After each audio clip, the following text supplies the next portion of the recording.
গিয়ে সময়টা নষ্ট করে দেওয়া হচ্ছে।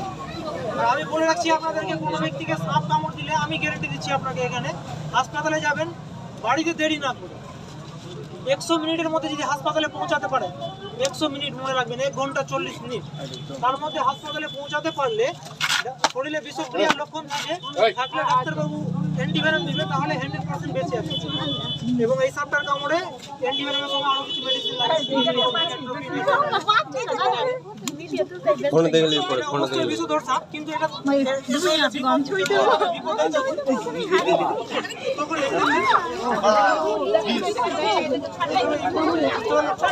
আমরা যদি নিরাপদ না থাকি কিন্তু এটা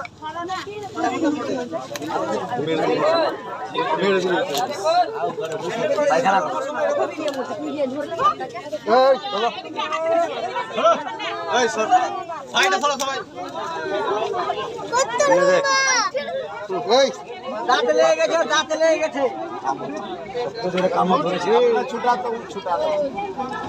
লম্বা হয়ে যাবে শর্ট।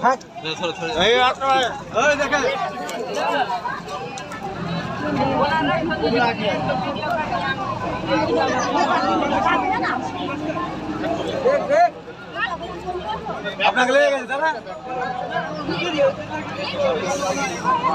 দুটা করে দিয়েছে পেন।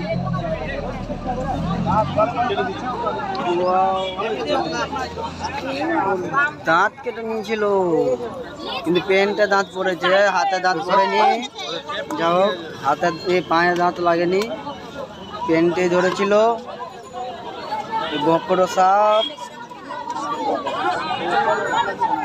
এই যে তাকে এই মধ্যে নিয়ে যাবে, এই যে করে নিয়ে যাবে।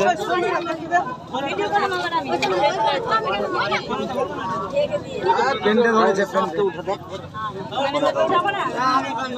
আটা করতে বলা আছে, ওটা করতে বলা জায়গা ধরে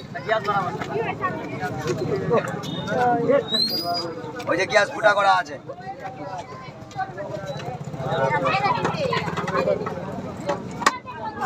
তো প্রত্যেকে অনুরোধ করবো, সাপকে কেউ মারবে না, এরা আমাদের পরিবেশের অংশ, এদেরকে বাঁচানো আমাদের কাজ। এই বলে ভিডিওটা শেষ করছি।